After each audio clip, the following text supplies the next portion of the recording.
Hello, in this tutorial I will be showing you how to write a systematic review utilizing Microsoft Excel in a very easy and very effective way. But before we start, why should we write a systematic review? If we look at the hierarchy of evidence, we will notice that the quality of information increases as we go upwards, and the systematic reviews is situated as the second highest level of evidence right after the meta-analysis. When we look at the number of papers, we will also realize that there are significantly less when it comes to systematic reviews and meta-analysis compared to other types of studies, which makes them more and more interesting to look into and study. So, there are 5 steps to writing a systematic review. The first step is to frame a question for a review. And we can frame a question using either PICO format or a spider format. The PICO is a format that creates a well-built question to identify 4 concepts. The P stands for patient, problem, or population. The I stands for the intervention. The C for comparison, if there is one. And the O for the outcomes. On the other hand, SPIDER is useful for qualitative or mixed methods research topics focused on samples rather than populations. The S stands for sample, the PI stands for phenomena of interest, the D stands for design, E stands for evaluation, and R stands for research type. We will take our systematic review question and break it down into the PICO format and into the SPIDER format to make a distinction between them. So, our question was, what is the superiority in the effectiveness of microneedles in delivering antibacterial agents compared to conventional interventions? Now, the population would be the patients receiving the antibiotic therapy via the microneedles. The intervention would be the microneedles antibacterial drug delivery. The comparison is between the microneedles antibacterial delivery versus a placebo or conventional therapeutics. And the outcome would be the efficacy of the intervention or the antibacterial effect. If we take the same question and break it down into the SPIDER format, here we would have the sample being the microneedles or the dissolvable microneedles. The phenomena of interest would be the antibacterial drug delivery of these microneedles. The design of the study is a systematic review. The evaluation that we're looking forward to assess would be the antibacterial efficacy. The research type would be qualitative. We did a qualitative systematic review. The second step would be to identify relevant work. We do this step by utilizing multiple resources. In our systematic review, we've used Google Scholar, we've used PubMed, as well as Scopus. The articles that we nominated for selection after reading the title and the abstract. These were the ones. And when we read the article, we were also checking the citations or the papers that had cited these articles, and we also placed them here. If the citations were relevant, we added the title of the paper, and if it was irrelevant, we just counted how many citations were there. And this is important for you to keep track on how many papers you extracted initially and how many papers you removed later on and the reasons why you removed certain papers, because all of this will be included within the methodology of the systematic review. So this was for the Google Scholar. We've done a similar thing with PubMed and a similar thing with Scopus papers. Now, the next step would be to remove any duplicates. Since we have 3 search sources, we need to remove any duplicates that are occurring within all of the databases. So the easiest way to do that is to take all of the papers and adding them here in a green color, for example. All of these green papers are related to Google Scholar. The orange ones are related to PubMed, and the Scopus one is in blue. And then you can select all of these titles, and then you go to sort A to Z.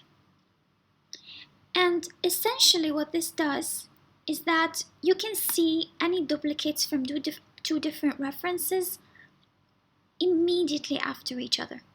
So this is a novel bacterial biofilm eradication, and this is a novel bacterial biofilm eradication. So you can delete one of them in order to rid yourself of unnecessary duplicates.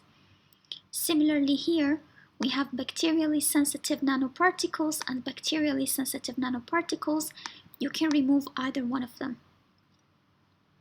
Oh, there are three actually. These are three duplicates. One from Google Scholar, one from Scopus, and one from PubMed. So this way you can easily interpret where your duplicates are.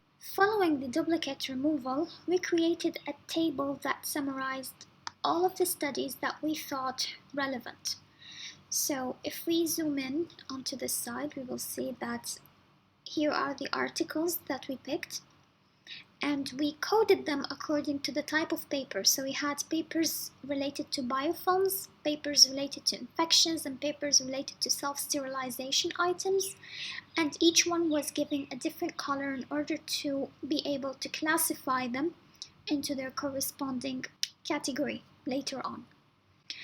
Not only that, but we also set the year for publication, the methods, we summarized the methods for each paper, the physiochemical properties, the sample size and concentration, and then we saw what kind of comparisons were made, the statistical analysis studies, summary of the results, and conclusion. And finally, we screened the references for the articles that we included.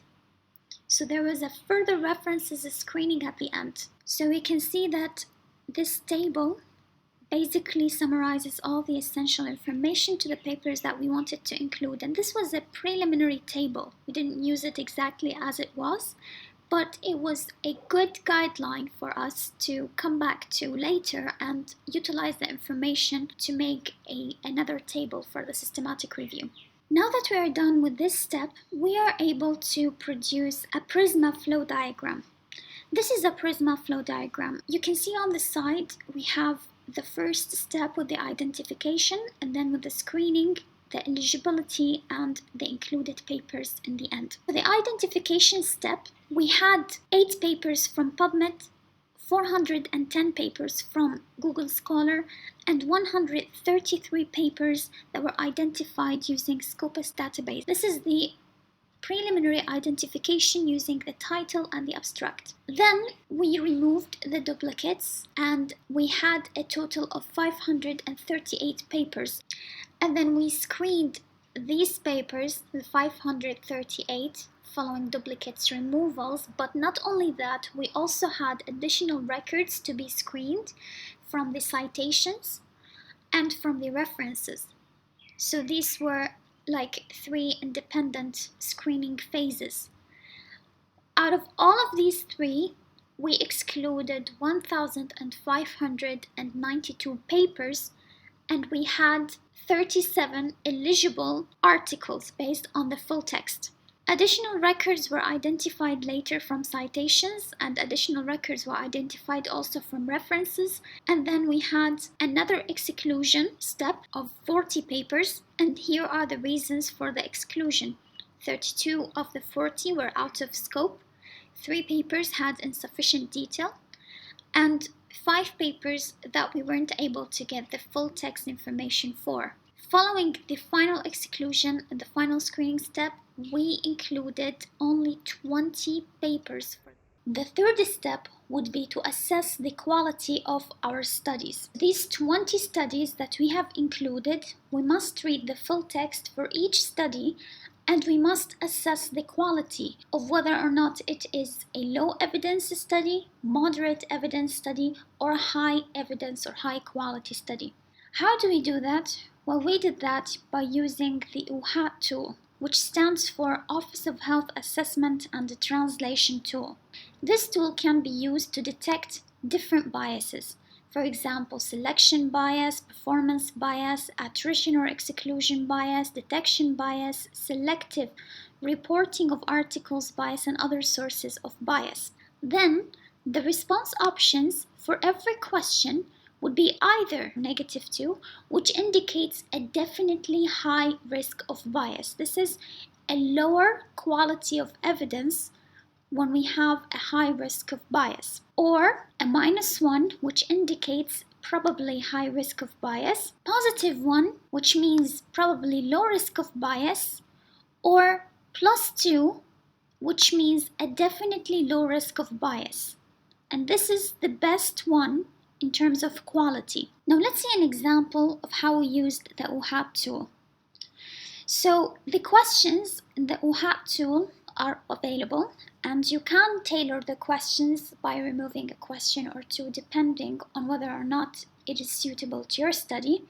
In our case, we used the same list of questions. There were 9, and we used all of them for the purpose of determining the bias of our study. In the selection bias, the first question was the administered dose or exposure level adequately randomized? This one is concerned with randomization or the random assignment to groups. And the way that we classify the questions, as we mentioned before, is either by setting a -1, a +1, or +2, or a -2, which we don't have in this model. The second question was the allocation to study groups adequately concealed. Did the people who divided the groups know which group is which? If that was the case, then we can put a -1 or a -2. If that wasn't the case, then we can put a +1 or a +2 accordingly. Then performance bias, question 3. Were experimental conditions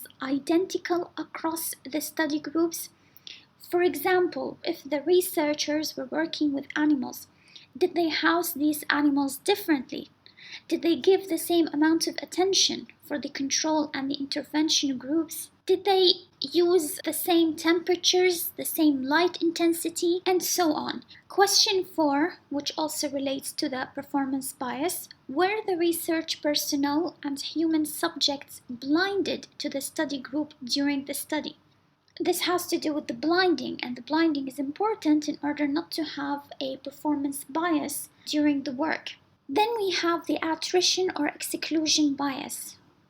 The fifth question, were outcome data complete without attrition or exclusion from the analysis? Now, if there was an incomplete outcome data, it is important to report the intention to treat and the final animal count. And if attrition did happen, there should be an explanation for the dropouts and the animals that were sacrificed. Question 6, relating to the detection bias, can we be confident in the exposure characterization? It is the process of estimating or measuring the magnitude or the frequency and the duration of exposure to an agent. Question 7, can we be confident in the outcome assessment? This also relates to the detection bias, because if I know what to expect and I am looking for it, I am likely to seek it out. Question 8, were all measured outcomes reported? This has to do with the outcome measure endpoint and measure or measuring the effect within a medical practice or research. Question 9, were there no other potential threats to the internal validity? For example, statistical methods were appropriate and researchers adhered to the study protocol. So this one has to do with the integrity of the statistics that was used. Finally, the overall tier. We can either classify a study as a Tier 1 study, Tier 2 study, or Tier 3 study. If we look here into the classification system, a Tier 1 study is a low-biased study, which is the best type of study. Tier 2 study is a moderately biased study, and Tier 3 is a high risk of bias study. So how do we determine the tiers for these studies? We do it by calculating the average of the scores per question per study. So this is study reference 11. This is a one study, and we applied all of these questions to this study, and we have a list of negatives and positives, and so We want to calculate the average, so this is -1, -2, +2, that's 0, -1, now it becomes +1, -1, +1, -1, that's 0, -1, and then +1, because we have a double positive, and then +1, +2, that's equivalent to 3. The sum of the questions for this study would be 3. And then we want the average, so we must divide the 3 by the number of questions. Here we have 9 questions, so the answer here becomes 0.3. But this answer doesn't make a lot of sense because we haven't determined the cutoffs.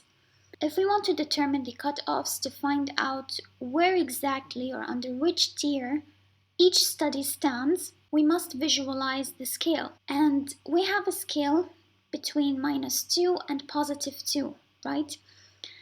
And the jump distance between the -2 and +2 is 4. 1, 2, 3, 4. But we only have 3 tiers. So we want the jump distance to be 3 between them. So we're going to take the 4 jump spaces and divide them by 3, and that would give us a 1.3. What's this 1.3? This is the yellow line distance. So this is a 1.3, this is a 1.3, this is a 1.3. To find the exact point here, we're going to subtract the +2 minus the 1.3 to get the point here, which is 0.7. If we want to find the point here, then we're going to do the same thing, 0.7 minus the 1.3, and it will give us a minus 0.6. So now we have a division by 3, where the -2 to a minus 0.6 is a tier 3 study. If it lands between minus 0.6 to 0.7, that would be a tier 2 study, and if it lands between 0.7 to +2, that would be a tier 1 study. If we look at this example, we had a 0.3, which is landing in the middle, so this is a tier 2 study. And we do the same thing for all of the other types of studies. We've taken the average of the questions, so we sum them up, and then we divide them by the 9 questions, and then we're going to get a number, and then we determine where this number is on the scale. Step 4, summarizing the evidence. We do that by putting it in tables. So in our systematic review, this is table 2, which is a summary of the characterization essays and the statistical analysis that was done for the microneedles. Here the morphology and dimensions.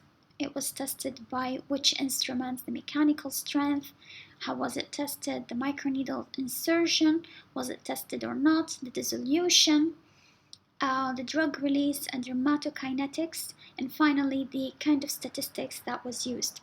So this really gives us a wider vision on the credibility of the studies. The other table, which was summarizing the antibacterial assays, basically here we have a column for the composition of the microneedles, the function. Was it an antibiofilm microneedle? Was it used for antibacterial drug delivery? Was it a self-sterilizing microneedle? So the antibacterial functionality was determined here. Also the dimensions of the microneedles, the height, the base length, the tip diameter. And then we identified or we segregated the bacterial strains and concentrations that were used. Comparisons between the antibacterial tests, whether it was in vitro, in vivo, the type of test or the antibacterial test was written here, and the comparison groups were also mentioned. And then a very brief summary of the results. The final step would be to interpret the findings, and we can see that here, once we have tabulated our results, we can easily interpret the data and we can easily compare between the different studies and draw conclusions. And this is what we did also in the discussion part. So if you want to learn more about this study, it's available, it's open access, and I'm going to also include it in the description. I hope this video was helpful, and thank you for your attention.